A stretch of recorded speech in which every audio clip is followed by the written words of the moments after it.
Good afternoon. I'd like to welcome you to our work session, March 21st, 2023. Can I have a motion to go into special session? So moved. Second. Discussion? All in favor? Aye. All right. And so I'm going to need a motion for appointment of council member Matthew Schindler.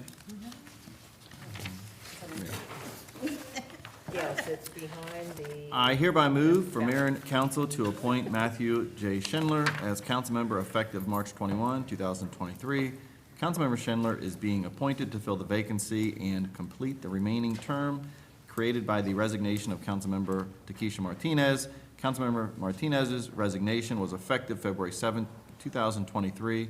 Upon her appointment as mayor, and the mayor and city council do hereby accept said resignation. Second. Discussion? Those in favor? Aye. Opposed? So moved. Matthew, could you join me up front?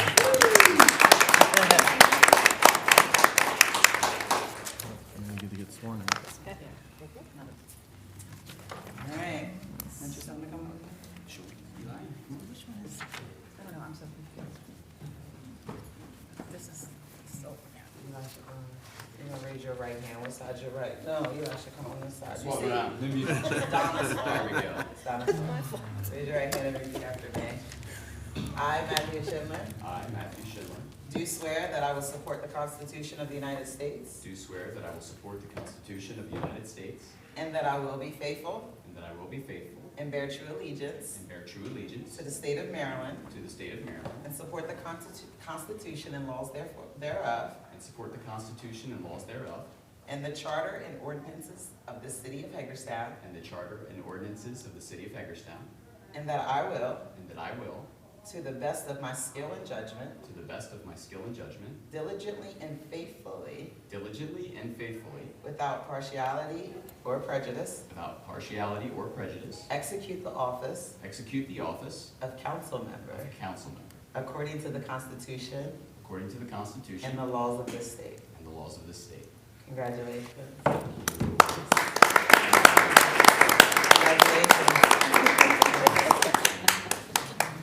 Did you sign the book? Right here, beside your name. And can I pin you? May I pin you? I don't know if that's how you say it, but that's what we're going with. All right, let's see, let's put it on this side. Look at you. All right. Please. And how about you, Ken Daddy?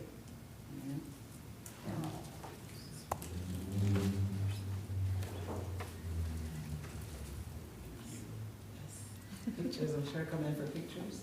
Get some pictures. Eric?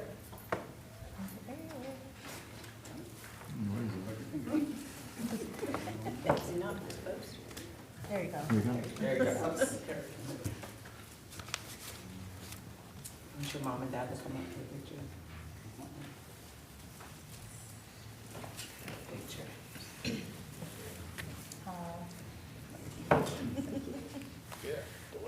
Okay. How about we move this? Yeah, there we go. Yep.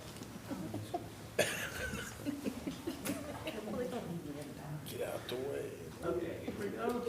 Good smiles, and 1, 2, 3. One more, good smiles, 1, 2, 3. Okay? Thank you. Thank you. You got a seat. Thank you. Now, let's get to work. All right, that's right. Let's get to work. All right, see you later. We have a very short agenda as usual. You can call for a vote to go into executive session. I have a vote to go into executive session for the reason. To read the reasons. Would be good. All right, motion to go into executive session to discuss the appointment, employment, assignment, promotion, discipline, demotion, planning commission membership, and then also to consider a matter that concerns the proposal for business. So moved. Second. Discussion. Those in favor? Aye. Opposed? Motion carries. All right, we're in Take a deep executive. breath now, right? All right. Don't-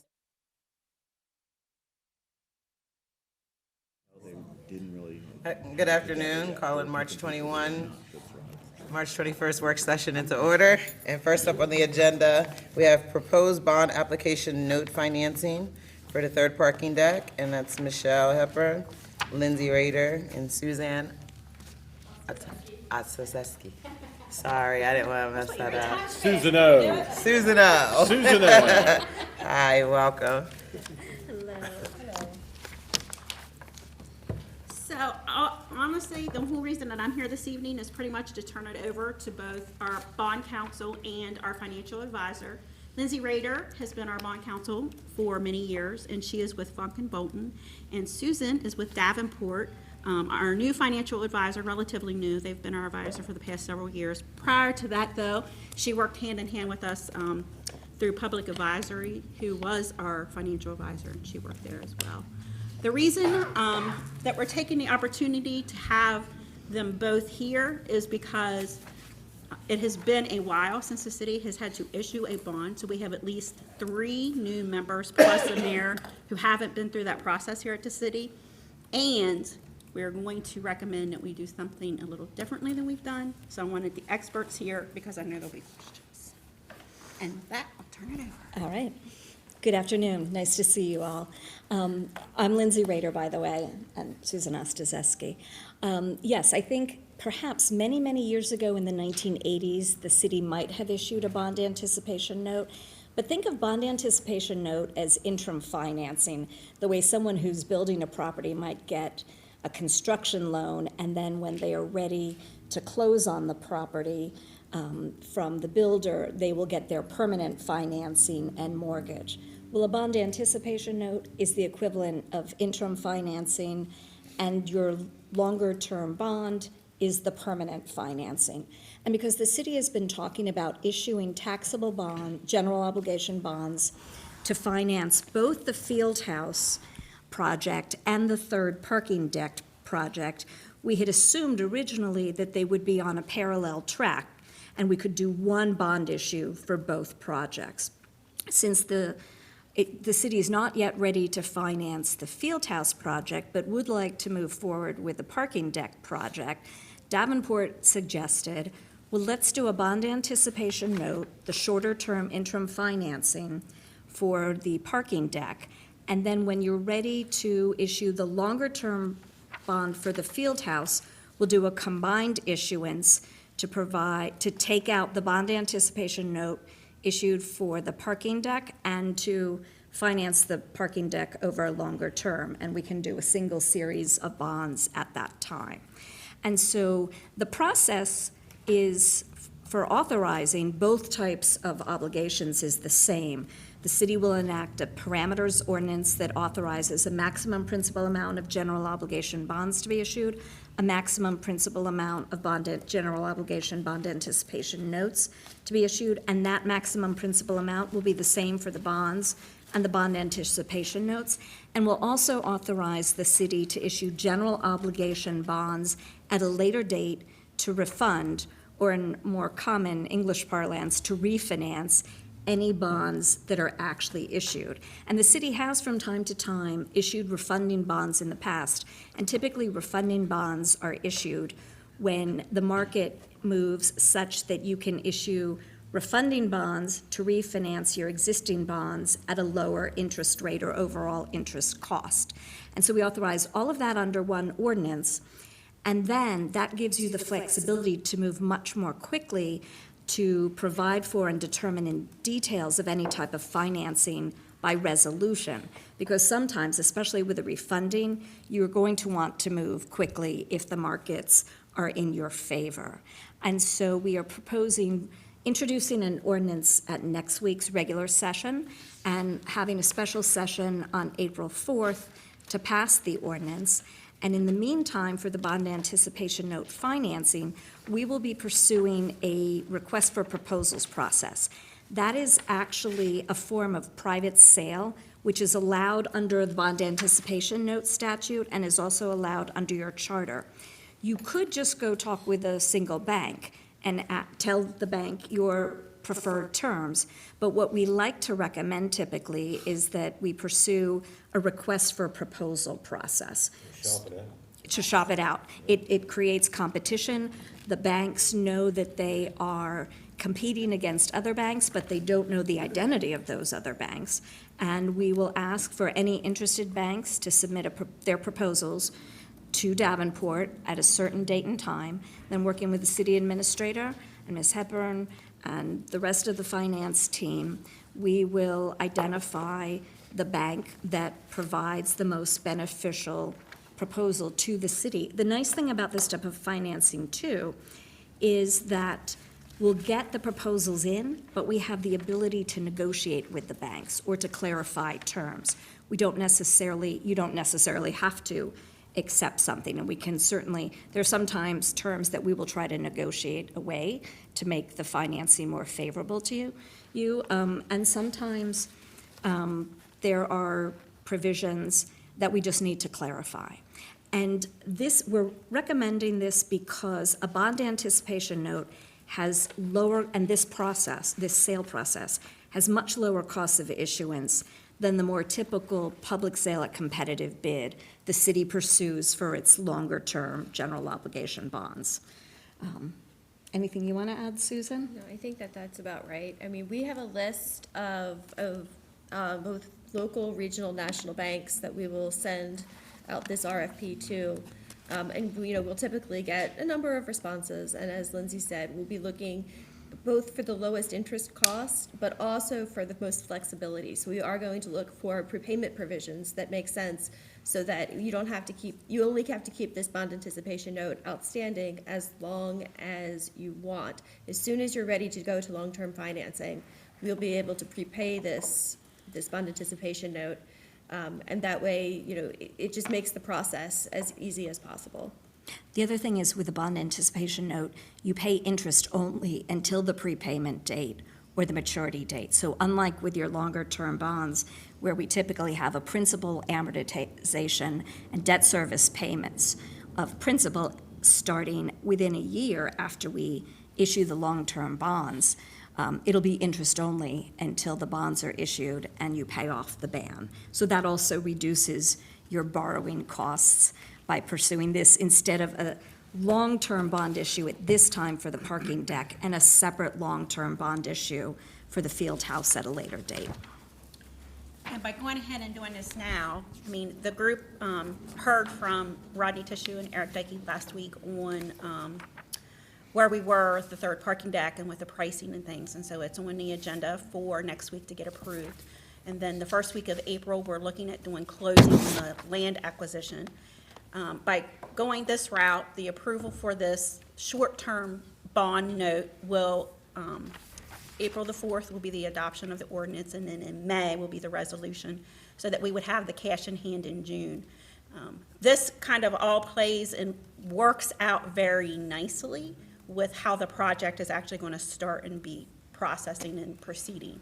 And then, as we mentioned, one of the other things is by doing it this way, we, at this point, do not have to go to the rating agencies twice. With the bond anticipation note, there is no rating agency calls or visits or detailed review, so we don't have to do an official statement. They look at our, for the most part, our financial statements that are already prepared in our budget. We'll provide the banks with 3 years' worth of, the three most recent years' audited financial statements. And that's what And the they current look at, budget, and the current budget. yeah. Looking at 10.5 to 10.8 million. And we'll have that number firmed up for both Lindsay and So, Susan. I mean, generally what you're doing now is searching for the best line of credit. I mean, that's kind of what it is, right? In many ways, The yes. best rates on the best line of credit, so that you can use that to forward fund the construction for the deck, and then you're gonna roll that amount into the bond later. So I guess maybe 2 questions and then a statement. The first is part of that associated with the unknowns of what potential funding partnerships we may receive as yet with other parties such as the state for the second project? In other words, we don't know what we're going to need at this point until we need it, right? Correct. So In either year. correct. As we were moving forward, and, it's the goal that we are still moving forward with the Hagerstown Fieldhouse, and that it would be completed and done by September or October of 2024 for our grand opening. And that's if we have all funding secured and lined up in like another month or so. And I'm trying really hard not to look at Rodney because it's a habit, it's a go-to, and we only get to do that one more week, and then we won't be able to do it no more. We're gonna say, I don't know, it's not Rodney's fault. Yeah. But yes, so, we can still blame him, absolutely, and we will for years. But right now, I don't have the ability to say to Susan and Lindsay what that number is, because if we get, a partner that's willing to give us 5 or 10 million, and we have a couple of grants that we're waiting to hear from, and we get that money, we don't want to bond finance that and then not be utilizing it. So it's a timing thing with the Hagerstown Fieldhouse and funding and how much we have to fund. So that gets me to my second question then, is having that uncertainty associated with, and let's say not today as the band, let's say, tomorrow with the bond once we do secure that, is there still the potential or possibility, once we understand what that amount may be, that we're trying to avoid to the extent possible associated prepayment penalties? You know what I mean? Because what I'm thinking is even next year, you may not know what the full breadth of that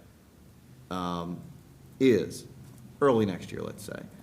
You know what I mean? And so I'm assuming our associated approach is to avoid locking that in as long as possible, so we avoid whatever that prepayment potential interest would be. If, let's say, we did it at 32, I'm just gonna use that number, right, of combined, but then there's 8 that came in, and you're like, oh, well, if I put this 8 toward it in that immediacy, then I got that prepayment penalty for that much larger amount. Right, so we will only move forward with anticipation in the short term only for the parking deck. So that's the 10.5 to 10.8. Once we have a clearer picture, and we're Right. hoping that we would hear from these other granting agencies in the next couple of months.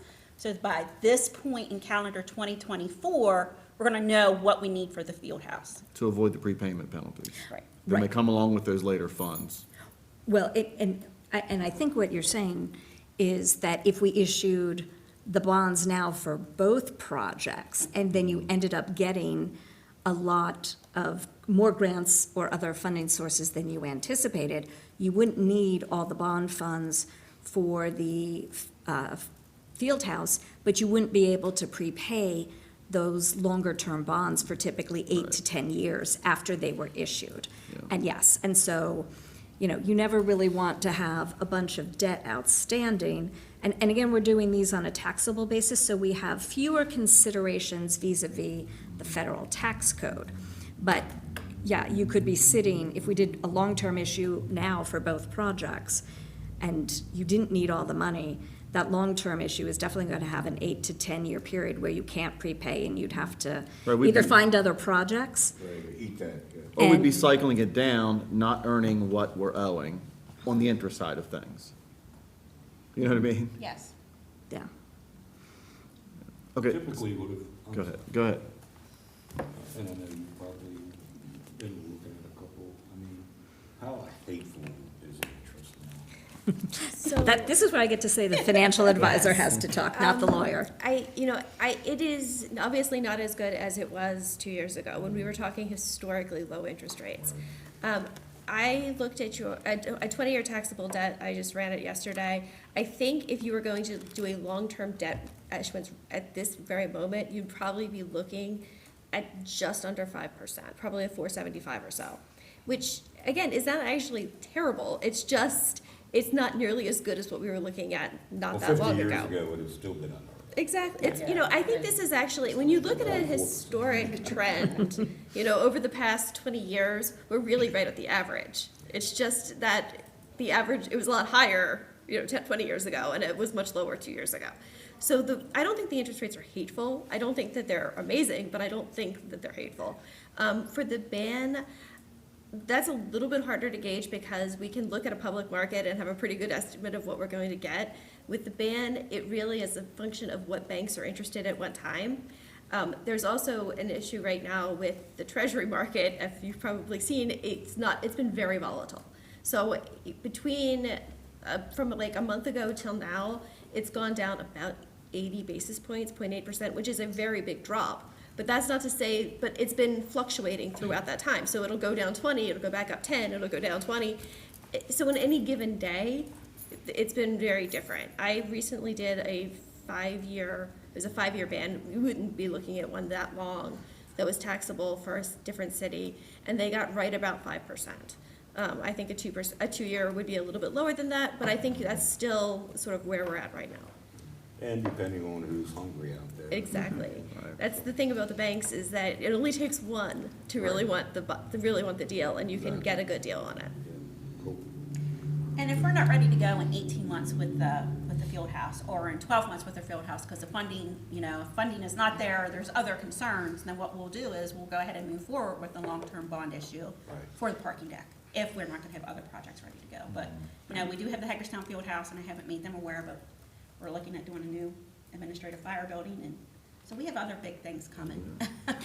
The other nice flexibility you have with a taxable ban is, if we do a 2-year ban, and you are, to your point, 12, 18 months, you're not still sure about the field house, but you have a feeling you're getting close, we might be able to go back to the bank that is holding that ban and ask them to extend the maturity date. We'd usually, if rates have dropped, we'd ask them to extend and to drop the rate, see what the response is. Right. If rates have gone up, we'd ask them to extend at the current rate, and it's going to be at their discretion. But I have gone through situations in the past where we have had banks willing to extend the maturity of a taxable ban for this similar type of reason. And again, we can't force them to, but we have that flexibility. And because the ban is going to be taxable, when you are extending the maturity of a tax-exempt obligation, you have to potentially worry about compliance with the federal tax code's reissuance rules. We don't have that with a taxable ban. So what we would just have to do, if the bank agrees, is just come back to the council with a resolution that lays out the extension term, and we would have the city sign and issue a replacement bond anticipation note, and we'd have a couple closing certificates, but it would not be like doing the whole bond anticipation note process anew, so. I'm good, yeah. That's the way to go. I just had a statement, and this isn't really for you guys, it's for our citizens, because this is the conversation that will occur after we have meetings like this. Citizens will hear, oh, the city's looking at, borrowing $32 million, and that, I'm just using a round figure. I think it's important to point out when we have these discussions that these are two enterprise-oriented projects to the degree that we can make them so. Meaning that over time, the expectation is the fees associated with use of that deck will pay down the debt service on that deck. That the public and private partnership that we've established for the field house will pay down the debt service over time for that field house. And so I think it's important for folks to understand that when they hear about these. Yeah, we're not big reaching in and numbers. taking out general fund. Right. Well, especially for this part of it. Right. Yes, not in any way. Thank you. Cool. Thank you. Okay, Thank you. nice to see you again. We have Surrey LLC at 535 Summit Avenue redevelopment project update. Chris Serling, I'm saying Christopher, and Alexis Blakely, and Miss Valerie Sanderlin. Did I say that right? Yeah, you got it right. How you doing, Alexis? So kind of like Michelle, I'm just coming up here to introduce Valerie Sanderlin and Alexis Blakely to the mayor and council body and let them go ahead and take it away with their project update for City Hill Hotel.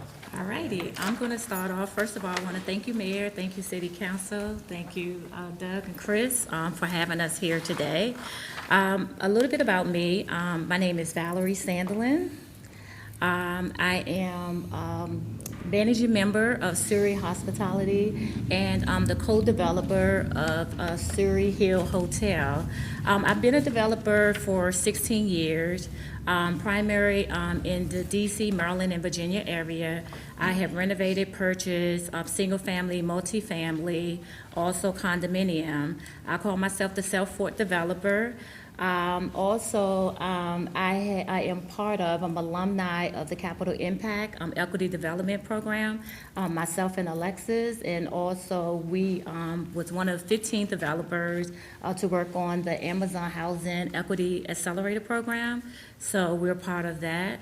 And so now I'm going to turn it over to my co-developer partner, Alexis Blakely. Hi, I'm Alexis Blakely. I am principal like Valerie and co-developer. I'm the development lead.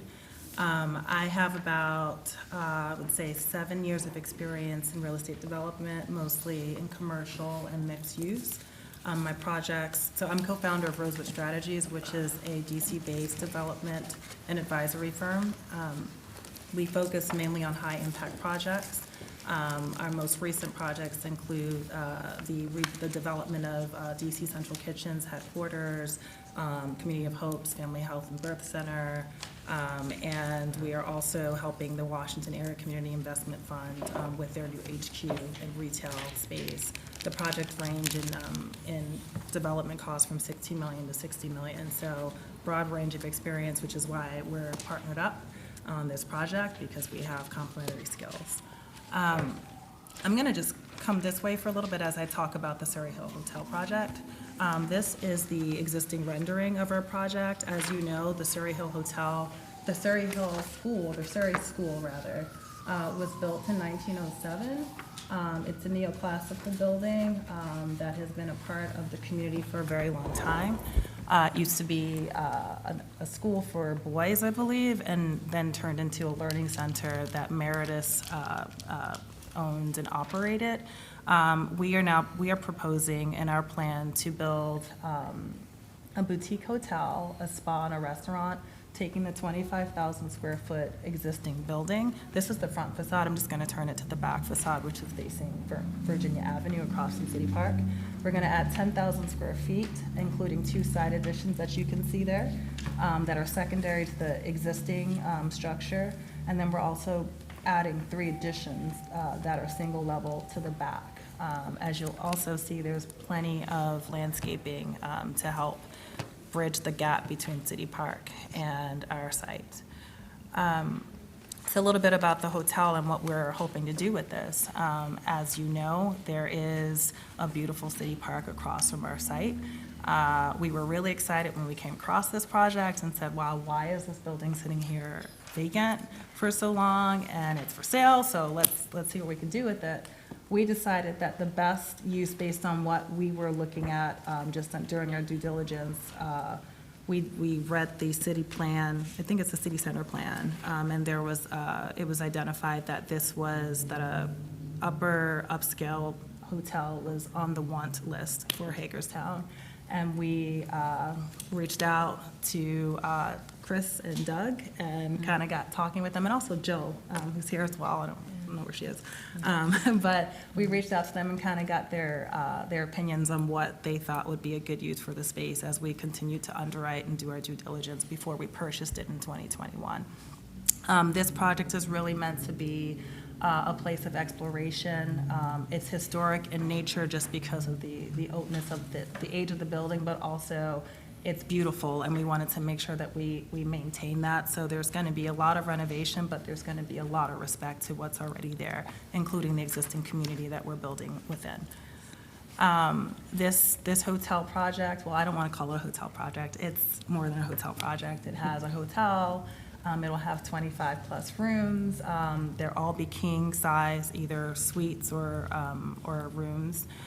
It'll have a large private living room for guests, so there will be a private entrance for guests to explore and enjoy the space, and there'll be a public entrance for the restaurant and the spa, making it accessible to the community, to tourists, and also to just the hotel guests as well. We're also building an upscale restaurant. That restaurant will have 70 seats, and it will also have terraced outdoor dining, which we got that approved in July of 2022, when we got the project rezoned and for hospitality use. And it will also have in its spa, a first-rate spa with 4 to 5 treatment rooms, steam room, sauna, and hydrotherapy, pool, just some place to enjoy the healing properties of water inside of our space. Just some additional views. These are just renderings and concept ideas. We are still in the process of designing, but this is the aesthetic that we're going for, something that's very, it connects nature and humans, just like indoor, outdoor, just all of that's what we're trying to evoke with this project. The restaurant will be a place that we believe is much needed in the area. As you know, our neighbors include the Washington County Museum of Fine Arts, which is undergoing, which will be undergoing an expansion.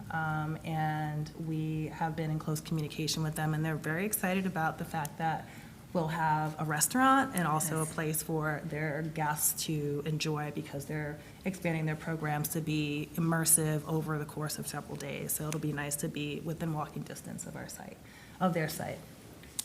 We are also very close to the new stadium that is now, that's underway. So we're very excited about that, and we know that some folks may want to stay in Hagerstown a little bit longer and explore the city and, all that it has to offer. As I spoke to earlier, the spa will be a place of relaxation and self-care. I think after the last 3 years, we could all use that, and we think this is a great space for that. It'll be open to the public. It'll also be open to the guests as well. So we think this is what will make this a destination, not just a place that locals will be at, but places where people will want to come from all over the country to experience this. And we're very excited about it. One of the things we're most excited about, because this is not just Valerie and I, is our team. These are just some of the existing team members that we have engaged that are intricately involved in the design and development of this. They include landscape architects, MEPs, mechanical, electrical, and plumbing contractors, civil engineers, interior designers, architects, of course, a hydrothermal consultant, a spa consultant, a restaurant consultant, all the folks that you need to make this a success and not just a pipe dream. What we're really, really excited about is the diversity across our team. So, as two Black women who are developers and soon-to-be hotel owners, we represent less than 1% of the population of hotel owners that look like us. So we're extremely excited and grateful for this opportunity to be here to tell you about what happens when women like us or people like us get an opportunity like this. We bring others along. So you'll see that we have a bunch of Hagerstown-based folks, including Legit Management, Devontae Dinkins, that I'm sure many of you know. He was the one that put us onto this project, and we're perpetually grateful to him for bringing us to Hagerstown. But also, we have Snyder Engineering, a structural engineering firm that is based in Washington County. We have FSA, which is our civil engineer, they're Hagerstown-based. We have Studio AKA, which is a woman-owned landscape architect and responsible for some of the beautiful landscape plans that we have. We have a really diverse international team, and we're extremely excited about that. And this is just some of them. We still have a lot more that couldn't fit on this page without glasses. And the last thing that I'll speak to right now are our sources and uses, the money. So right now, our development budget is at $24.8 million. That includes, the equity stack includes, the capital stack includes equity, debt, and grants.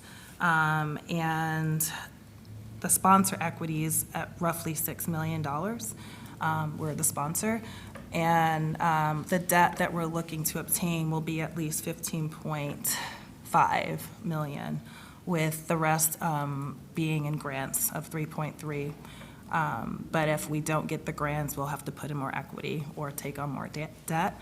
And our uses of funds are going to acquisition, to the hard cost, which is the bulk of it, our construction costs. We're working with Morgan Keller right now. They have been with us from the beginning to help us keep costs down and also to continuously explore ways to manage our costs as the market continues to change, as we've all seen. And now I'm going to pass it on to Valerie. Yes, so I want to talk a little bit about our design schedule. The project is moving right along. We're in design development. We're about 90% on having our site plan approved. We're looking to go into permitting in the next 90 days to get the submission done and get the approval for the plans. Our groundbreaking ceremony is in October of this year. And also our opening day, we're looking for the fourth quarter of 2024 on opening this beautiful hotel in Hagerstown. So we would like to thank you again, and if anybody have any questions. Wow. Can I get my appointment for the spa? My wife can walk there, so that's got me a little nervous. You can walk. Scott's neighbor. Oh, wow. Thank you. We got the landscape, and it's going to be gorgeous. It's gonna be beautiful. Thank you. Beautiful. Thank you. Really excited. Thank you. Thank you so much. We really appreciate it. getting involved in Hagerstown. Thanks for having us. Thank you for having us. Gotta go high five Devontae for bringing you here. Yeah. Thank you, He had to yes. talk good things about Hagerstown. to Yes, get you he here, so always put appreciate y'all it. on the map, and that's what brought us here. So we are happy to be here, just embraced with all the love and support from everyone, you know. Yes, Thank you. thank you. Well, welcome. This letter for support, is that why this? is Yes, we impacted? asked for that. Are we doing it at the end? At the or end, now? yeah. Okay. Okay. Thank you Thank very you, much. thank you so Thank much, you. Heidi. Forget my appointment. Yes. Got you. Oh. Over. Next up, donation of outdoor exercise equipment. Oh, our city engineer, Mr. Rodney Tisha. You got this Welcome, meeting in next Councilman. week, right? It seemed to work And well in the Jennifer last, Yonker, Bester Community Hope. Hi, Jen. Okay. Good evening. it seemed to work well in the last two presentations for the staff to turn it over. So that's what I'm going to do. Jen has a proposal for us. Good evening. It has Yes. been. Yeah, tru- really, It yeah, is, I mean, it is, this good evening. Yes. So easy. Well, We know, go ahead. That's okay, that's Go okay. ahead. Thank you. It has truly been an honor to serve in the south end of the community, the city, for the last 8 years. And particularly, we're wrapping up our Healthy Tomorrows Partnership for Children's Program grant. This will be our final year. That grant has serviced a school-based health center inside of Bester Elementary. It provided emergency response items during the COVID-19 pandemic to students and families in their homes. And in this last year, we really wanted to establish something more permanent and long-lasting in our community. So through the work of our Community Advisory Board and our Parent Advisory Committee, we established the need for additional outdoor fitness equipment. And the city's very well aware of the use of this equipment in other areas of the city. We have worked alongside of the city Parks and Rec to establish equipment that is going to be long-lasting and user-friendly. So we are prepared to fully fund the installation of the concrete pad, the related groundwork through Chuck Harrell Construction, the purchasing of the commercial-grade outdoor exercise equipment from Triactive, which the city has previously used for other equipment, and any of the related minor costs to beautify that space. Once completed and installed, we plan to hand this over to the city of Hagerstown to maintain as an asset related to the cultural trail. And this has been through a partnership with the Hagerstown Housing Authority, who will work with the city to then continue to provide appropriate use of the land. So this equipment will sit like 50 feet off the cultural trail on the housing authority's property. And what we have to do is They're gonna grant us an easement for this equipment to be there. The housing authority's gonna do that, so we have to have you approve that easement agreement. They'll construct it, and then we'll take it over, she said. This is great. Thank you so much. Thank you. Yep. Thank you. Approved. Yep, thank you. Thank you much. Yep. Thank you. Thanks, Rodney. All right. This is our favorite part. Your favorite part. Yes. Preliminary agenda review. So, I 7 think o'clock. Matt should give the invocation next week. 100%. Oh, Ooh, yes. Matt, want to do the invocation? Just saying. Yeah, sure. Okay, there you go. I got a You're whole welcome, bunch of them Matt. in my desk, but your new desk. Pull them out from All right. 1970. So we have the I'll call the meeting to order, and then we'll have invocation. I don't know if Councilmember Schindler was joking or not. But we have invocation, the pledge to the flag, and then the announcements. Rules of procedure, use of cell phones during meetings is restricted. All correspondence for distribution to elected officials should be provided to the city clerk and should include a copy for the city clerk for inclusion in the official record. Our meeting schedule is Tuesday, April 4th, work session at 4 p.m., April 11th, work session at 4 p.m., April 18th at 4 p.m., a work session, and then our regular session will be Tuesday, April 25th, at 7 p.m. And we'll be adding an appointment to the Planning Commission. And then we have recognition for several accomplishments. Mr. Rodney Tissue, Doug Wright, and Andrea Montague. Then we'll have citizen comments. And then we'll go over the minutes. The consent agenda, engineering, stormwater drainage system evaluation. And that's $73,380. For finance, we have a debt book 2-year software renewal. Material will be added to the tomorrow. And then the police department dual-purpose patrol and narcotic detection dog, Tri-State Canine Services in Warren, Ohio. That's $14,500. And then Public Works for a 2023 Ford F-550 truck with rear loader packer, Keystone, Chambersburg, $121,875. Can I get a nod of head? That's what it says. Nod of head. Oh, my gosh. They need to place the order by March 23rd. So Oh, the information's in your packet. Yeah. But the Yes. deadline for holding that price. Yeah. Yeah, I don't know what nod of head means. Consensus? Yes. All right, okay.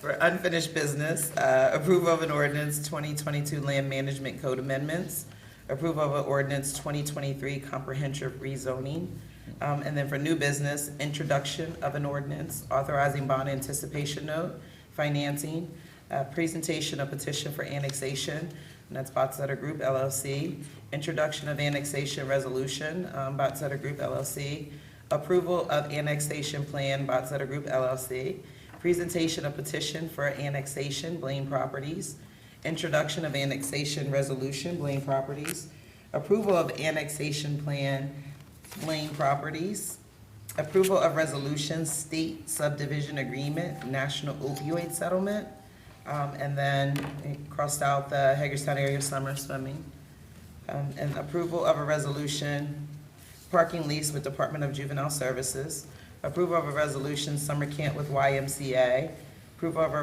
resolution with summer camp for Boys and Girls Club, approval of resolution, summer camp with Girls Inc., approval of resolution with Beacon House for summer camp, approval of easement agreement with Hagerstown Housing Authority for exercise equipment, approval of a resolution grant agreement for Hagerstown Fieldhouse, approval of Fieldhouse lease, approval of a resolution, memorandum of understanding amendment number 1 for City Park Train Hub, locomotive refurbishment and pavilion replacement. That sounds like a poem. Approval of city administrator contract, approval of on-call plumbing contract, approval of parking deck construction contract. And I think Rodney, for the approval of the parking deck construction contract. Did you want to say anything in addition to what's in the packet? Just that we'll have a motion sheet for that in addition to the purchase, just some other things we need to take care of, like officially giving it a name and different things like that. That's all. Great, thank you. Thank you. Approval of waste management contract extension, approval of easement and maintenance agreement, for Artist Alley. We'll have city administrator comments, mayor and council comments, adjourned. For the meeting schedule, I have out to the county the invitation to meet at R.C. Wilson on the 27th of April. That Thursday, I've yet to get a confirmation back from them, so that can be a tentative. It would be from 8:30 to noon at R.C. Wilson. And I hope to hear something back from them soon.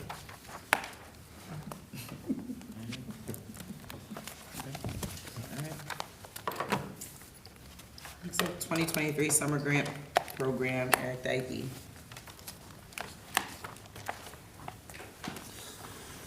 Good afternoon. Hi. So each year, a number of local organizations hold a summer camp anywhere from 7 to 10 weeks, depending on organizations such as the YMCA, Boys and Girls Club, Girls Inc., and some others. And so the city doesn't hold camps, but what we do is we help fund those as best we can. Typically, the amount that's been budgeted each year is about $75,000. And so this year, we sent applications out in early January. Applicants came back in February, and now we're here to, myself and a couple staff members reviewed the applications, and so I'm bringing you our recommendations. You can see here the YMCA requested $18,000 this year, which is pretty much what they requested last year, and we decided to fully fund them. Boys and Girls Club, 15. Again, we fully fund them. Girls Inc. requested 22.5. We're recommending 18. And then Beacon House, and those first three groups have requested for years. Beacon House came on a few years ago, and they requested 25 this year, but we could only fund 9. At least that's what we're recommending. The one group that's not on here but mentioned in the memo is the Robert W. Johnson Community Center. We sent an application to them on Friday, and so we don't have their application back yet. And we initially didn't send an application to them because they weren't open, and so there was nobody really to send it to. But we're expecting that to come back and fund them for $15,000, which is what they've asked for in the past and what we funded for. And so unless there's changes, I'll bring back a motion resolutions for next week for, to be approved. I have a question. Yes. And obviously I don't know at the moment. So what occurs in the event that the Robert W. Johnson Community Center does not submit an application? We'll still have the funding available in our budget. We could certainly give more to these other organizations. We could then fully fund Beacon, or not Beacon, but give more to Beacon and more to Girls Club. It just seems odd. We should at least set something in place that says, hey, by X date, if we don't have a request, so that we don't sit here and go, oh, well, we just sat on the money, when we could have provided it to Girls Inc. or Beacon House. Well, as you can see, all the programs start in June, so we have a little bit of time. That's what I'm saying. Yeah. I'm just saying, we should have a date that says. Sure. I agree. I'm sure these organizations are gonna wanna plan for the use of funding too. so. Absolutely, absolutely. And I've already given them a heads up. I've already given them this memo, so they know what to expect, or what I'm bringing a recommendation to council. So they're already aware of that, so. Is the recommendation based on how many campers or staff? It's Is a that how whole you criteria break of things, yes, it's a whole criteria, number of campers and number of weeks and what they provide and all that sort of stuff. So we kind of review all that, and again, the first three on this page have requested funding for many, many years, and of course, they're very well known. Beacon is still kind of new to the community and up and coming. Last year, they requested, I think, 12,000, this year they requested 25. We just don't have the funding for all these. When do you expect to receive the Robert W. Johnson application? We just gave it to them Friday, so I don't know. I asked it to turn around ASAP. I was hoping they would get it back this week. It'd be nice to have it before next, are we Before voting next on this? Tuesday. We're voting on it next week. Yeah, I mean, I'd like to, That can be communicated. yeah, I think that's really important. The resolutions are on next Tuesday, right? Right. Mhm. I mean, if we Have it back know before if then. the application is, Yeah. yeah. Did any other, besides these four and plus this, the additional Robert W. Johnson, this is it that applied for These are the only groups we send them to, You've sent them to, okay. yeah. Honestly, 75,000 is not a lot. No, it's Some of these not. programs, they Something. submit a full budget. Some of these camps are $100,000. Yeah. Yeah. And so they're expensive. trying to get as much, as much fund as they can. If we had 10 people apply and we decided to disperse the fund, we'd be only getting a Yeah. fraction of those groups, yeah. I was And they just have to meet curious. certain criteria. They have to have a state license, right? They have to have trained staff, that sort of thing. So it's not just submitting an application. There are some other hoops they have to jump through on their side, so. Yeah.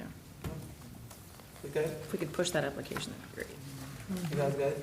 So you're saying if we don't get the application this week, we won't supply the funding to them? I mean, or I- what's- We need it by week.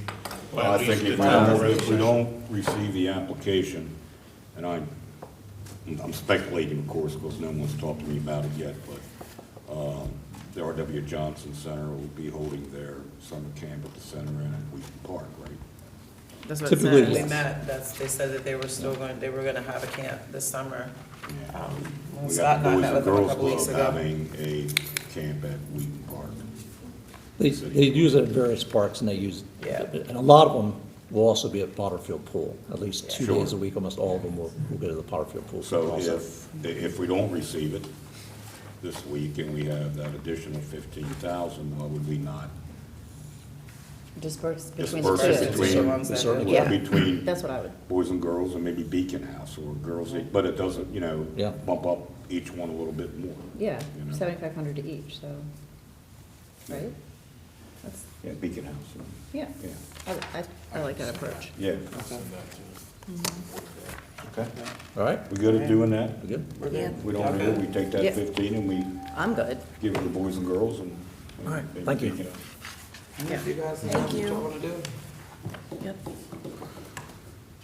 All right, Arts and Entertainment Board restructure. Brittany Erlinde, our Community Engagement Officer. Hi, Brittany. Hello. She's got the fun job. I'm gonna distribute these as well. See, she's always got fun stuff. Before I get to the fun stuff, we'll address this. So when The end. I came into this, sorry, I didn't bring one for you, Scott. It's all right. You know where to I'm find used to them. it. So when I came into this position, the structure for the A&E district, there was an Arts and Entertainment Advisory Council that consisted of 5 members. We attempted to hold several meetings and only 1 to 2 members would actually show up. So I decided we need to restructure because I cannot do this by myself or with 1 to 2 other people. So that's where the restructuring came about. There previously was an A&E management board that consisted of many people. If you flip to the second page, you can see a list of, I think it's 36 people.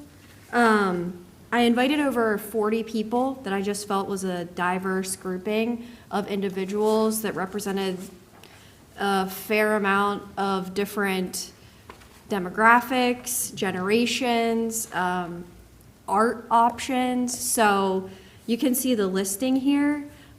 We've already held 2 meetings, and within the group, there are 4 work groups. So each participant has to be a member of 1 work group. I've requested they're only part of 1 group right now, so they don't overload themselves with being overly involved. We've had great success so far. We have an entertainment group. They've selected all of our entertainment for this summer music series. We have a marketing and branding group, which they're working on branding for the A&E district. Public art and design, with our city engineer retiring. See his name. He's gonna stay on the group? Yes, he All is. right. He's gonna be the team captain for the Public Art and Design Committee, so we are thankful for him There's a staying split on. vote. Captain says she's working now. So this is just an attempt really to get the community involved, our leaders to get more insight, more input, and to really diversify. A lot of the feedback that we've received is we want different types of events that speak to different groups of people. So this is our attempt to do that. Can I answer any questions? I got a question about this one guy on here, Peter. It's a conflict. I think it's fantastic if you Yeah. can get these individuals involved and actually Good. be a part of what's going on instead of, and again, I think splitting them up into 4 groups and not overwhelming them is huge. A lot of times people, you know, put themselves out there and they run themselves ragged trying to accomplish everything that they're asked to do. And so I think this is fantastic. It's a great list of people. It's a really good mix. It's Yeah, great. Mike, good job, Brittany. Thank you. And that guy Jay from the barber place.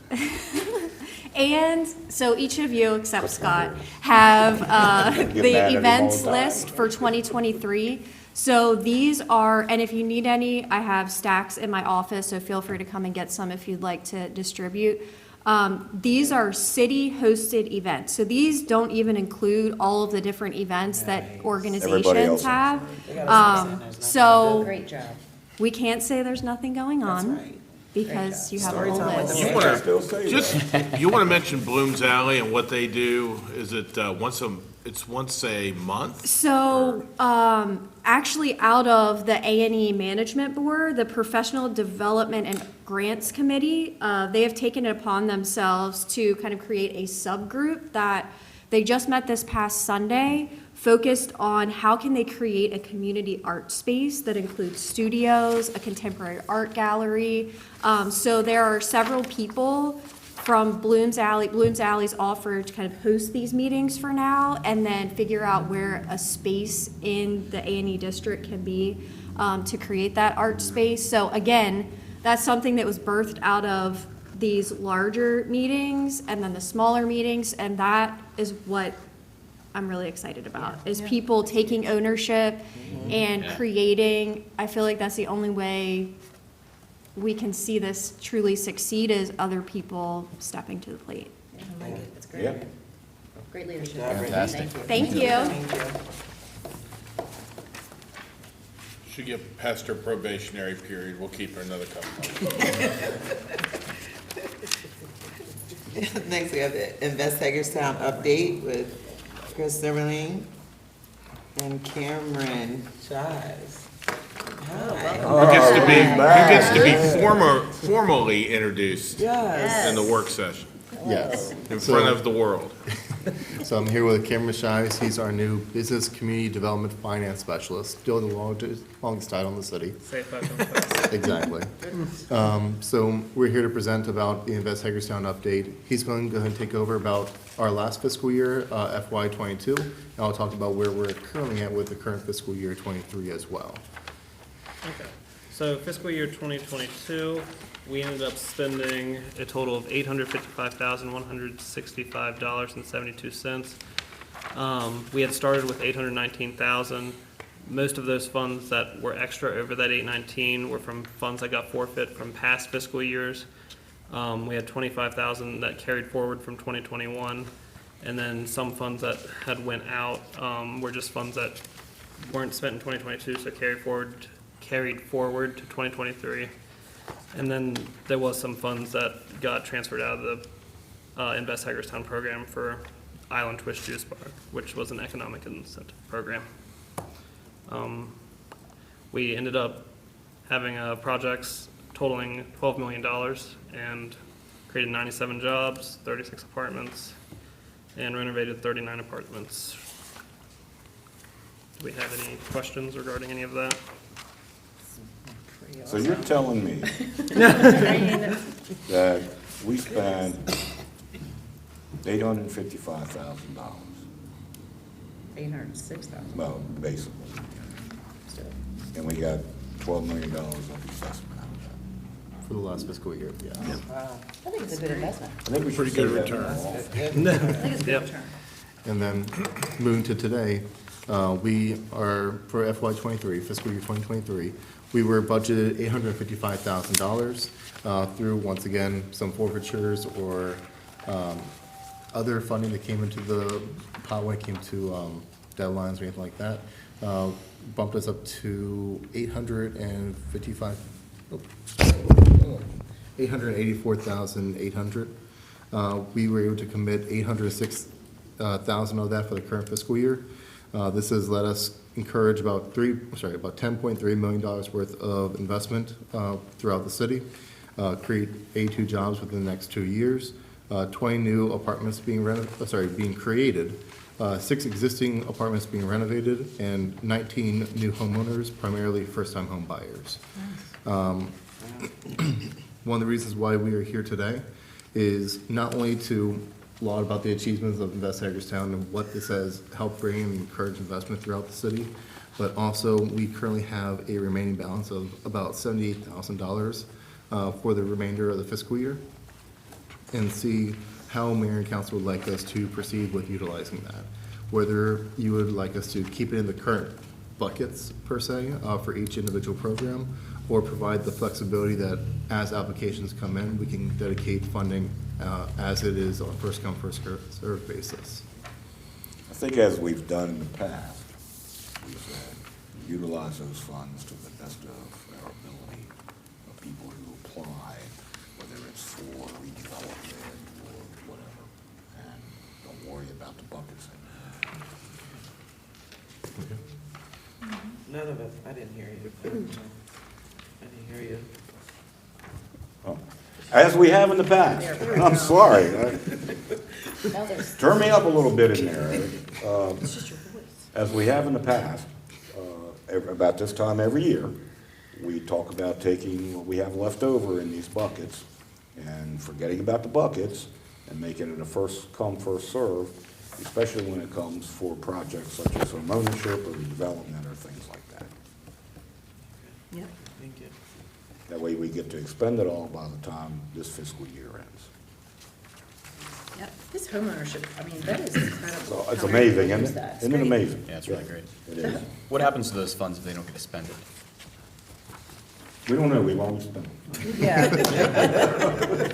Is this typical, the amount of homeowners that have applied? I mean, that seems like more than, So it's mostly because of how we ramped up the project itself. January last year, we completely changed how the homeownership program was. When we did that in January last year, we expended all the money for that one in April, I believe it was. So as soon as the fiscal year opened again, we just had a flood of homeownership applications come through. We were also able to have, whether through prior homeownership applicants selling the house before the 5-year residency period, some additional funds that came into the program, so that we were able to help more homeownership applicants as well. that's as a result. That's incredible. And once again, I want to make sure it's reiterated, most of these were first-time home buyers. Yeah. What if there's a way to recognize, we always talk about like beautification things or something, but like that's tremendous to be a first-time home buyer and be able to use that. These are the kind of things that should be talked about to the general public. Yeah. I mean, What good comes out of a program such Yeah, as to be this? able to recognize in some, I don't know if that's possible, but it might be a good idea to. We recognize businesses with grand openings and ribbon cuttings and things like that, and we talk about this, but, this is big, that's, It's a lot. yeah. And anything left over can roll into the next year. Back to your original question. Michelle's All talking. right, unlike other funds for different things, the money that is put towards the Invest Hagerstown program is restricted for just that program. Right. So to be clear, those funds aren't moved anywhere else unless this body, mayor and council, would direct us otherwise. Right. But typically, we come at this point of the year to try to free it up amongst the categories so that the review committee can open it up and do first. Has a little more There are flexibility. other things, right, because typically in the budget process, you lock in how much for each specific incentive program in the year. But this can't be moved out for other incentives or anything else. Staff doesn't move it, the county will not move it, and you won't allow them. So I can't use this for anything else. Well, Go ahead. and unfortunately, unless folks look for it, they're not going to see this information, the stuff that you gave us, right? And God, I think it was 5 or 6 years ago, as we really engaged in this process and diversified the program, one of the things I said is, in just about every block in every part of this city, there isn't a block that exists that you can't point to some house or apartment in this city and know at least one of those that needs fixed up, right? Or one of those that's vacant. And the thing that people don't see on this, or in this conversation that we see on the piece of paper is, one, we always hear that we're spending all the money downtown, right? But when you look at this list of 22 places, including the rentals, I mean, there's Salem Avenue and Pope Avenue. I mean, there isn't an end Lindsay of Lane, town that this doesn't address. Or folks may think, well, all of this money's going, to places that nobody wants to buy, right? Those are the places we used to buy 10 or 15 years ago, and we'd sit on them. But you can see the investment, and I think this is important. So somebody that bought a house as cheap as $60,000 to somebody that bought a house as expensive as $400,000, and I think that's important that, this program doesn't pick and choose any part of the city. It doesn't pick and choose any type of income class or interest in any particular house. It pretty much addresses wherever there's a vacant house that we want to put a homeowner in, this is a funding source to do it. And I just think that's underrated in folks not getting to see that. This is something I'd like to see us advertise out, absolutely, so folks know. I mean, I don't think a lot of people know that this is happening. It would be very cool to see, especially the home ownership and the rental on a map. We're actually working with Riley, our GIS With Riley, coordinator right. on that. Oh, that's great. Yep. For not only that, but other development projects throughout the city. We could bring them in and recognize them Yeah. at a council I think meeting, so. with something signed by the mayor. Yeah, I think that, Yeah, I think so. again, we do a Congratulations. bunch of things for all the other businesses Yeah. and stuff, so I mean, what a way to even- promote it. To know that one of them was on Bethel Street in a community that people say they don't buy homes at. I mean, look at that. That is something that needs to be celebrated and known You to the got public that Bellevue, people are you got buying Central houses. Avenue, I mean, all those places that, Palm Beach Drive. yeah. Wow, And incredible. I will say, we are trying to get all the marketing out there for this. We are setting up to as many investors as we can, doing things on Facebook, LinkedIn, just trying to do whatever we can, get the word out for locally as well as regionally. One of the things that has been great about the Invest Hagerstown program is that it has been able to encourage investors to come from other areas. We're talking about Martinsburg, we're talking about DC, Baltimore area, that are making those leaps, not just locally, or local entrepreneurs, but everywhere else as well, who are coming because of this program. Great job.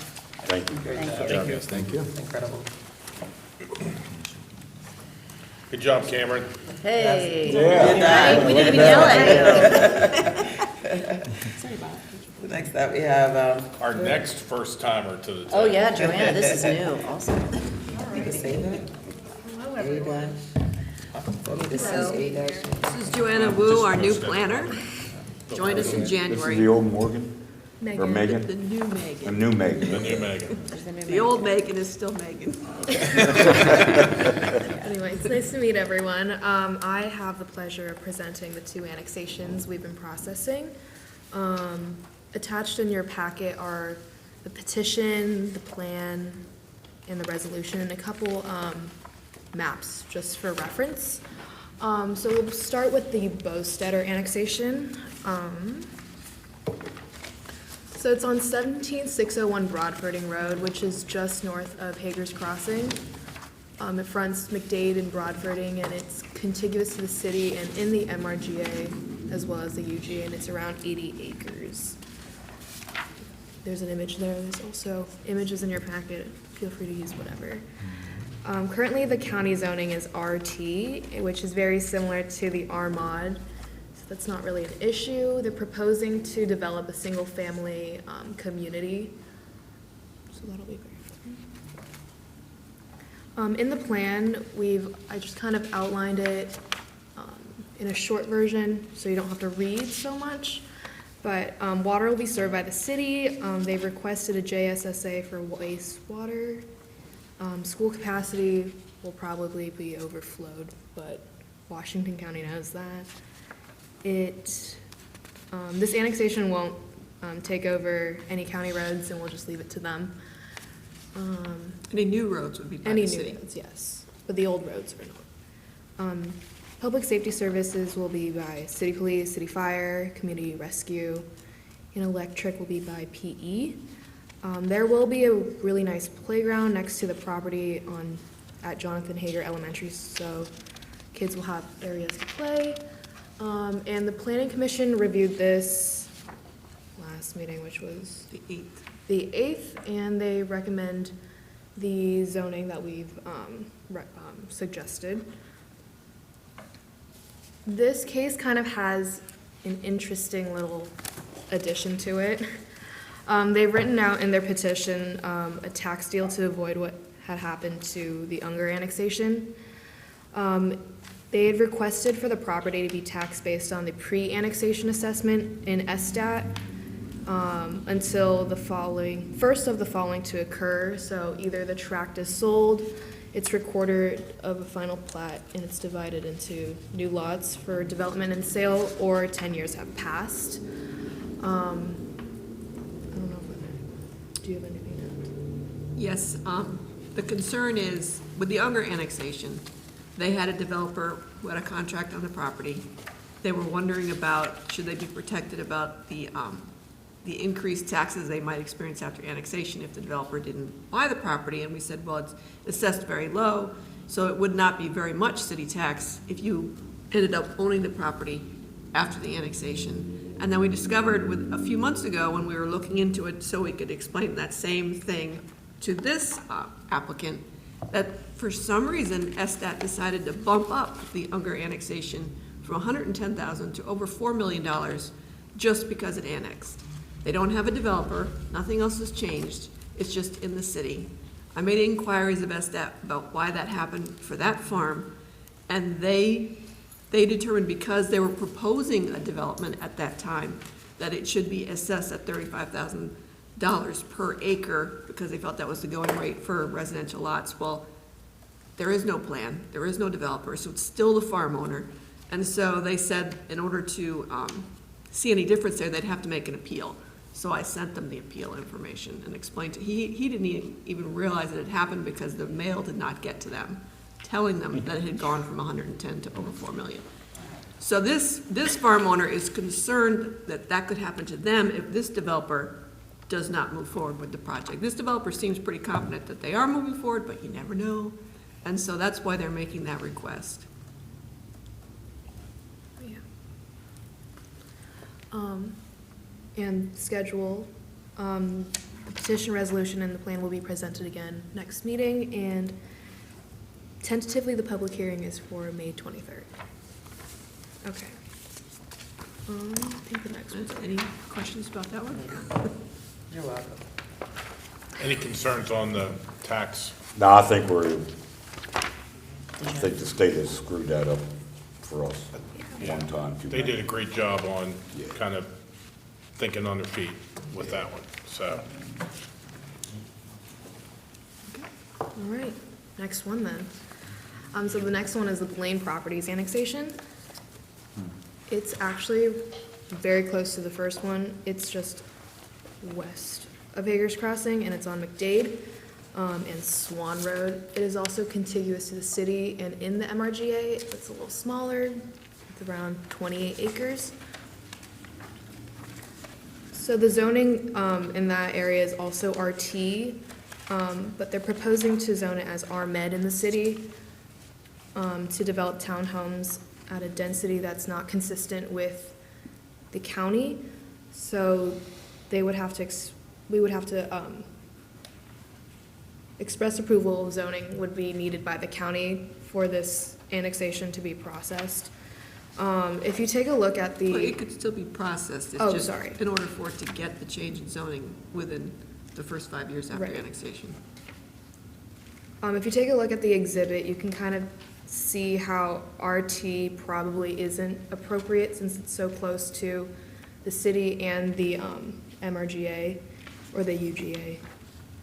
As you can see on that map, Joanne has highlighted, the big yellow piece right across the street is planned industrial. We are an RMed PUD right adjacent to it on the east. Below it is RM, which is vacant, and RS, which is developed. It seems like perhaps RT doesn't make a lot of sense here, that maybe it should be RS.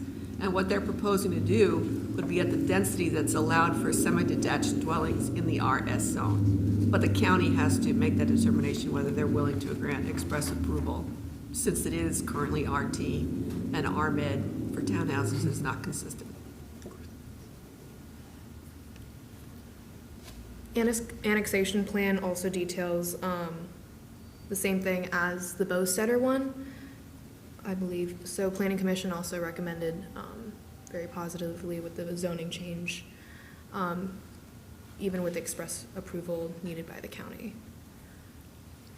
And same goes with the schedule, sorry. Lay out what's in that annexation plan. I'm sorry? They need to know about the wastewater and the water. Do you want to explain that one, actually? The water would be by the city. Wastewater at this point is still undetermined. There's two options that they would have to work out further between the city and the county. Either to connect to the new main that's gonna be built by the county in McDade Road, and so then they would be county wastewater customers. Or expand the capacity of the pump station in Hager's Crossing so that it would then be a JSSA area, so an amendment to the JSSA, but eventually city customers. So they both have different costs associated with them, still have, it's to be worked out. It could be served somehow or another, but which one it would be has yet to be worked out. But we know it won't be sent. Right. But everything else in the annexation plan is the same except for wastewater. The schedule is also the same as Bostetter, and that is all I have to present. Question? Kristen, Not at the moment. You good? could keep that for the. That's right. For next week. Thank you. Thank you.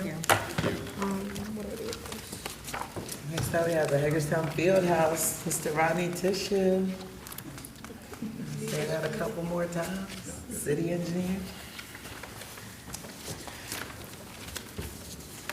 I think this is somewhere between my 900th and 1,000th Marion Council meeting, so this isn't my first one.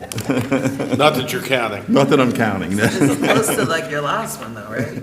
This will be my last work session, yeah. Wow. Yeah. I don't know how we feel about that. Maybe. Oh, yeah. Scott's got ideas for me. I got plans for him. So, last month, you may recall, and for the new councilman, we did a developers agreement with Eastern Sports Management, our private partner, for the field house, and that developers agreement was to get it built.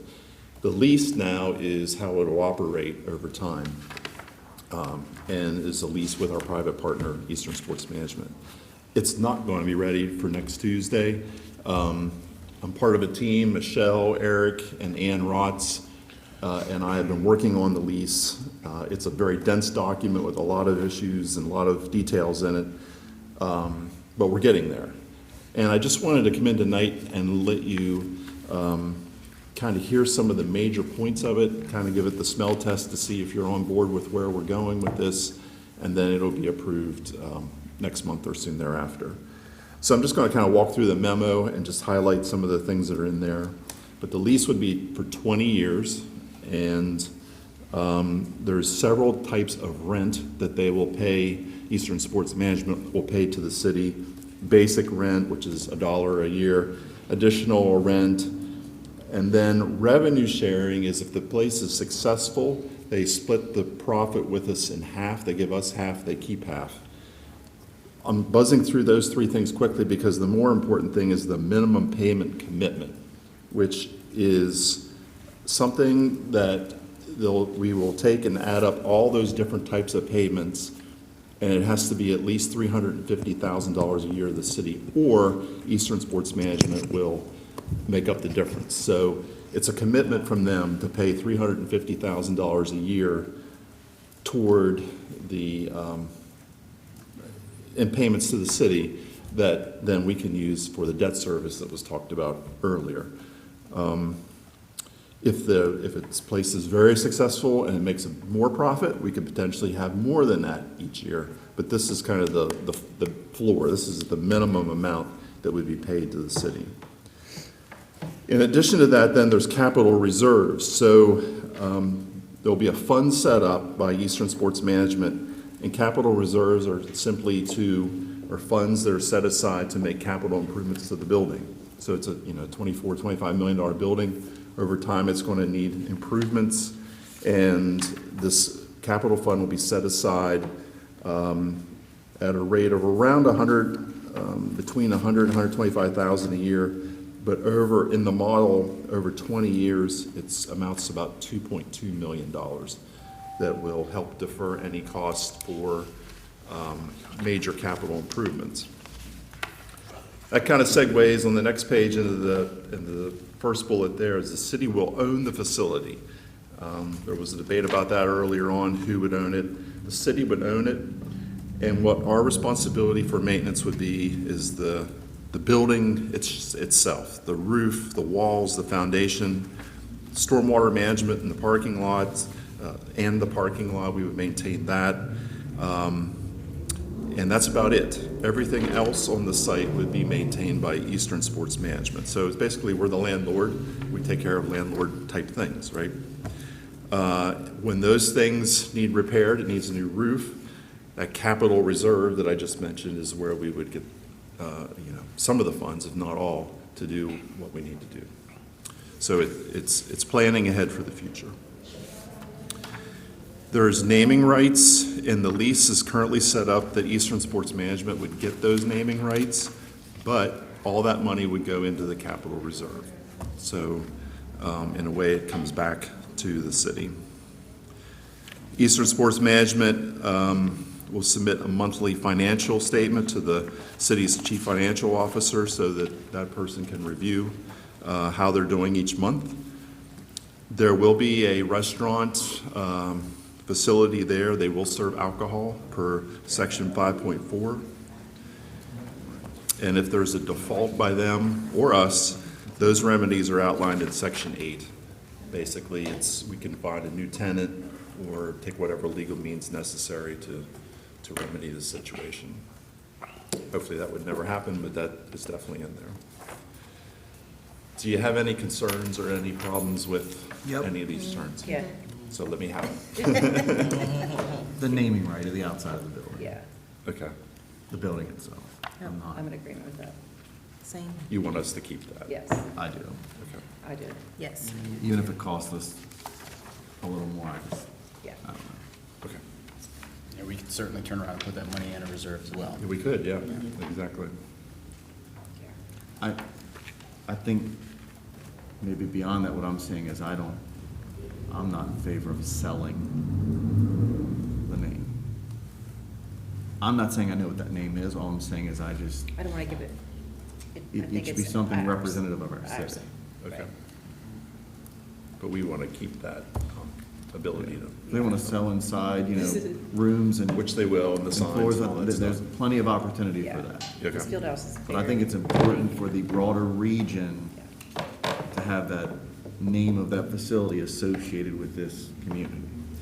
Okay. Okay. Yep. Got I it. agree. That was the main thing. Anything else?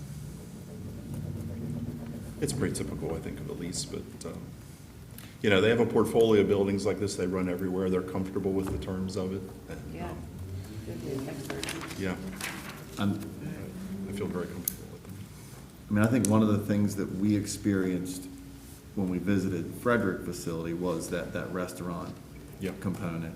I just felt like that, even when I attended that facility, the activities there, when you attend, and I use the Carroll facility as an example, and I don't know about Winchester, but there is a significant difference in ambiance of the desire to want to be there for extended periods between like a concession setup and an actual sort of like, restaurant type of atmosphere. I just think and I don't know that we can dictate that at the end of the day, but I think that will determine just how much families and kids in the community want to like gravitate toward that even on like off times.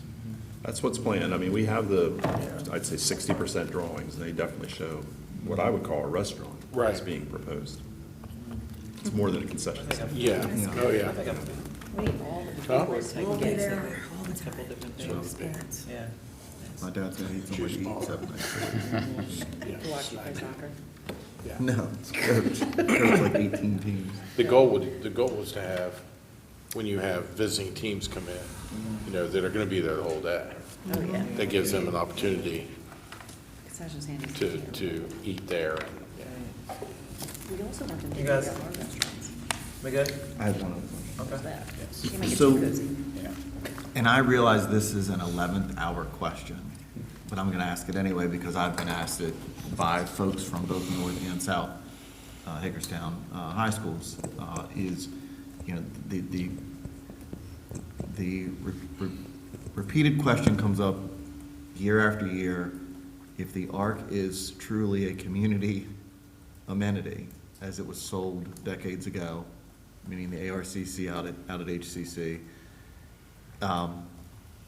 we have struggled unsuccessfully for at least North and South High, who struggled to have enough room for attendees to attend their North-South basketball games or their North-South volleyball games to be able to fit in either party's gym. And at the same time, they've never found the ability to have agreement to have it out at HCC because of whatever the intricacies are between those educational institutions. So somebody asked me if this facility is going to have the fan capability to accommodate that type of activity, meaning the rollback bleachers. Yeah. I think specifically. I don't think the plan is for that capacity of people. Certainly there's bleachers, but maybe something like that, or a large community event with that many people, I don't think that's what the bleacher capacity is. Right. Certainly the space is there, it's 6 basketball courts, which is Right. probably, twice the size of the ARC? So the space is there, but it'd be a matter of where to sit everybody. Right. So there is Or- no plan for rollback bleachers. No, not rollback bleachers, no. I guess that's what I'm asking, and that's what Yeah, that I've would been be tough asked. the way the Rollbacks design like would the be. ones that fold up into the. Yeah, I mean, under the wall. I think it was at Berkeley Rec Center for Tough Man contest on Friday night. You were watching it. Huh? You were watching. I was there. I was watching all, yeah. And that would be, that's kind of like the design there, if Bob and I signed up. And, Most people think I'm a robot, I gotta throw a joke in once in a while. yeah. This face is taking way too many punches, so I didn't need to do anymore. But that's kind of like what we're talking about there. Okay. They were able to get bleachers on the one side, but everything else, I don't see how they could, how that design would facilitate. Yeah. Just a question. I've Yeah. gotten it, so I wanted to get it out there and answer. There'll be some bleachers on the floor, there'll be bleachers on the second floor Right, looking down into these spaces, but, Well, like 3 rows, 4 maybe? yeah, exactly. At most? Yeah, Yeah. that's the current plan anyhow. Yeah. Just you're missing those like minimum 4 time a year, Yep. 2,000 and 3,000 Well, people. if the weather's decent, they can Event. hold it at the new stadium downtown. If there's a court. Yeah. Well, they can put a court out, I mean, But, I'm just saying that. Where they give you stuff as it's designed.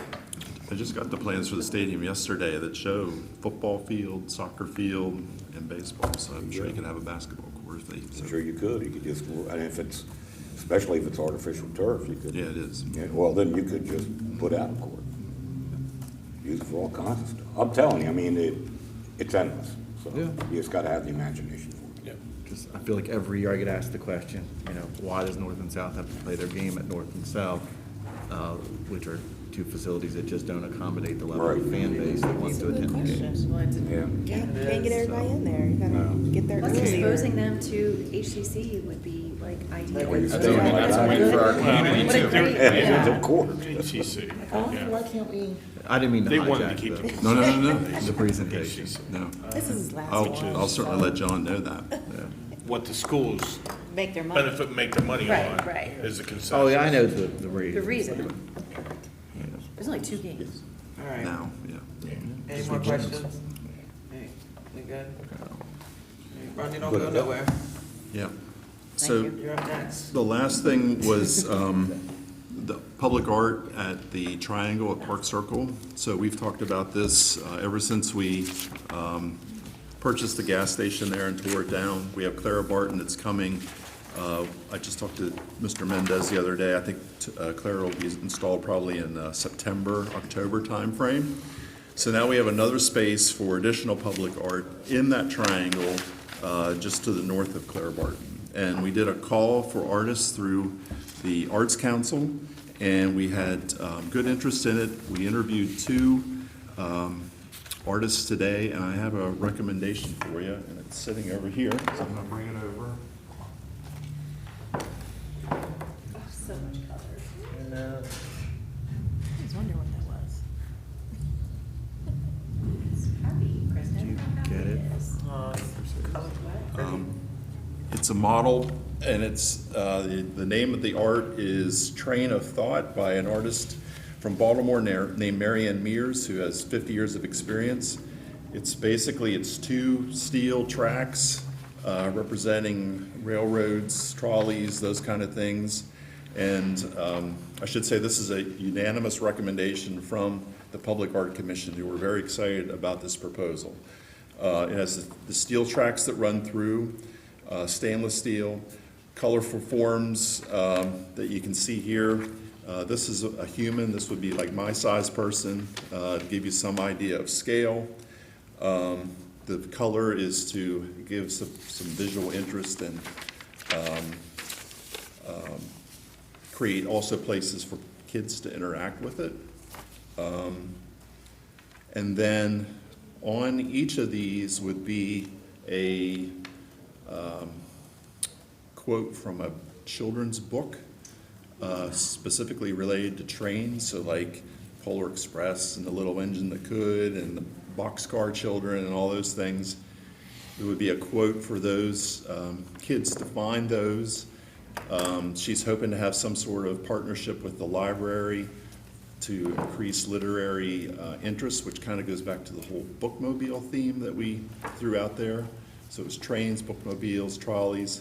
So it's not a literal piece, but I think it has some very subtle ways of hitting the notes that we wanted it to as far as those themes. What I'm asking you for tonight is if you're okay if we apply for the grant to fund this. That's all I need tonight. If you're okay with moving forward with that, or if you want us to keep working at this. I am okay with applying for the grant, and I love that piece. And the fact that the public, that the art commission is unanimous on it is. Yeah, very much so. Yeah, that's why they're there. And Kristen, some of the things that you were talking about, wanting an interactive thing for the kids and families. Yeah, would those pieces move? I don't think so. They seem too heavy. It's interactive, I thought like they were gonna move and I was.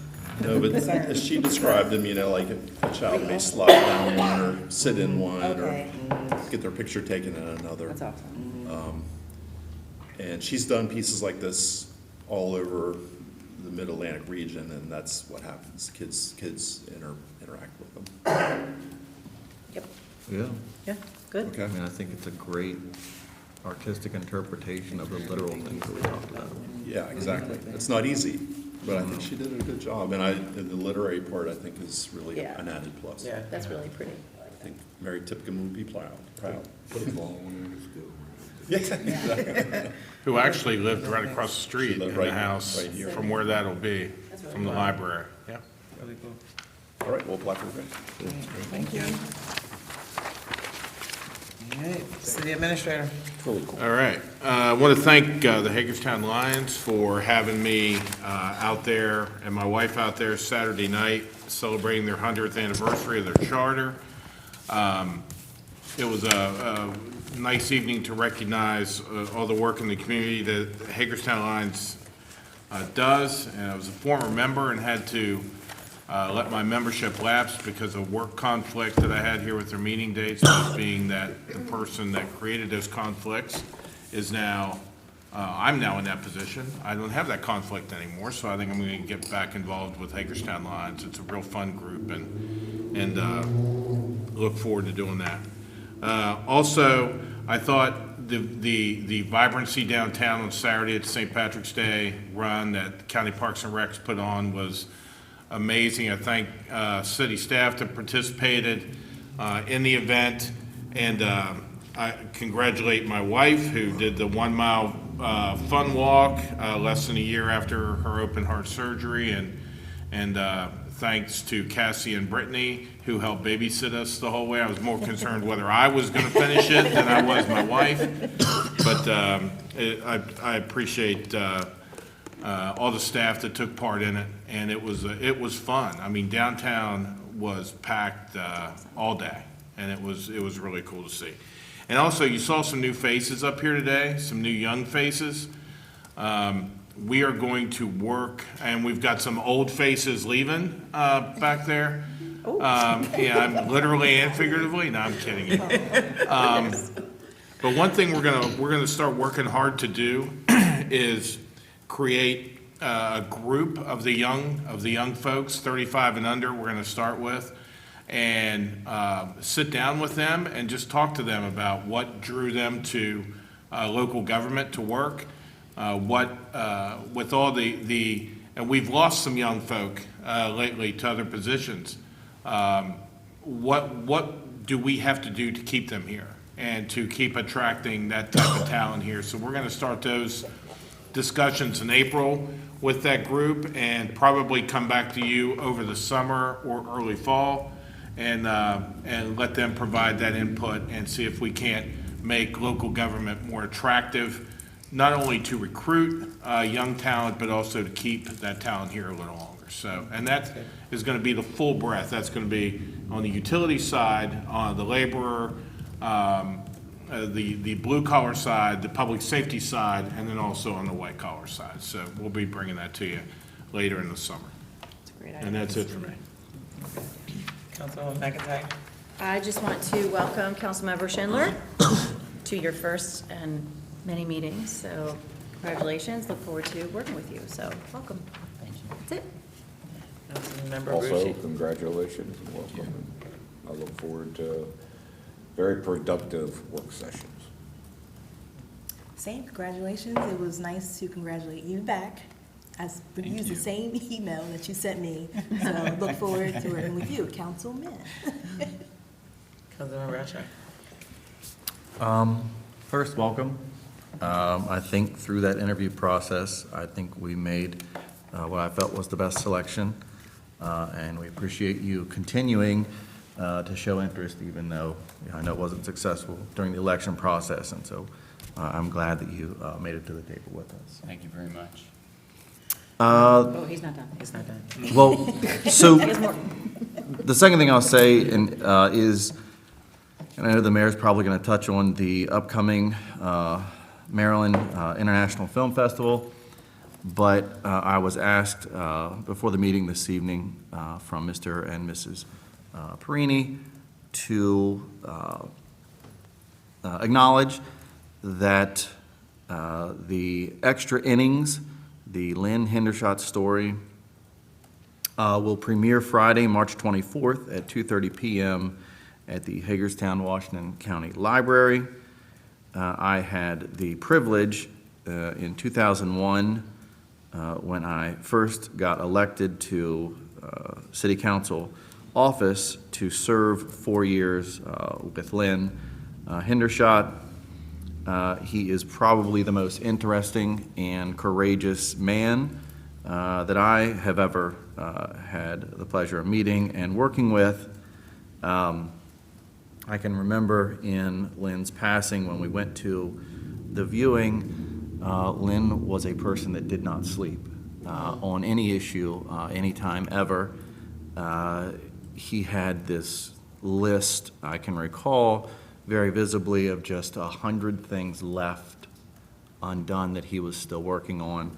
And the impetus there was for people to attend, to honor him, and maybe take some of those things from that list and carry them on that he did not have the opportunity to complete. And so hopefully in his vision, I've been able to continue to do that. And I would encourage folks that have the chance and opportunity to go see the showing to do so. Thank you. Councilmember Schindler. First of all, I just wanted to thank everyone here for the warm welcome. I really appreciate the opportunity to serve. And I've heard Mayor Martinez say this many, many times, that Hagerstown's good ground. And it's not exactly how I would word it, but it's exactly the truth. You know, I hope that all the work that we do here and the community does at large, you know, help plant those seeds that help Hagerstown continue to thrive for all these younger generations that our city administrator is talking about, that we retain talent, you know, gain new young talent. So I'm excited to get started. So, thank you. Thank you. Almost got emotional. Congratulations, Councilmember Schindler. It's an honor, it really is. And welcome. Thank you. And I'm really, really excited to work with you. Campaigning alongside with you and sign waving and that kind of thing while you were out there working hard was a pleasure. So I'm happy to be sitting here with you right now. I just want to also, I want to touch on the International Film Festival. Student films will be shown at the library on Thursday. I believe they start 12 to 5. But they'll be shown at the library. And these are our Barbara Ingram students. And so one of the things that the Perini said, that it's kind of cool to be able to look and see, you know, through their lens, what they put on film. And so I would encourage people, if you can get down there on Thursday, to check out some of these films. And then the red carpet's at 5:30. And Councilwoman, we're out there, all right? Yeah. 5:30? I'll be there. All right. Councilwoman Burnett and myself will be on the red carpet down at the Maryland Theater for the Maryland International Film Festival. Also, Spit Your Piece is Sunday at the Black Box. Doors open at 5:30. Show begins at 6. Spit Your Piece is open mic, and the mic is open. Anyone can come sign up, including Councilmember Alshire if he wants to, for the open mic. The mic is open. Also, I want to thank all of my friends for throwing one heck of a celebration this weekend. I danced for 3 hours and took pictures for 3 hours. At the Maryland Theater, thank you for your hospitality. It was beautiful, but also vibes. Afterwards, there's still a lot of family in town, and family doesn't want to go home at 11 o'clock. They want to be able to go somewhere and still dance and have a good time. And vibes in the Maryland Theater were very good to us. We had a great time. I want to say, just traveling through the city, some of the kids on bikes, on actual bicycles, please have conversations with your young people. I've encountered them multiple different times, up Salem Avenue, coming from in the city, headed up towards Walmart, where they're blocking traffic, not allowing people to pass them. And these are little kids on bikes. Giving the finger, cussing, all of those things. Parents, community, teachers, have conversations with them about bike safety. It would be horrific if something happened to one of them, but I've noticed them put themselves in harm's way multiple different times, and I think we need to be having conversations with the young people. And I believe, because it's almost at dark time, it seems like they're racing to get home. So maybe they live, behind Walmart or on the other side in Collegiate Acres. And so if just community would be aware of that and maybe just having conversations with the kids. And, yeah. Oh, yes, letter of support. Thank you, Councilwoman Burnett, for the Surrey hospitality team. Yes. Are you guys? Yes. All right. And with that, we are adjourned.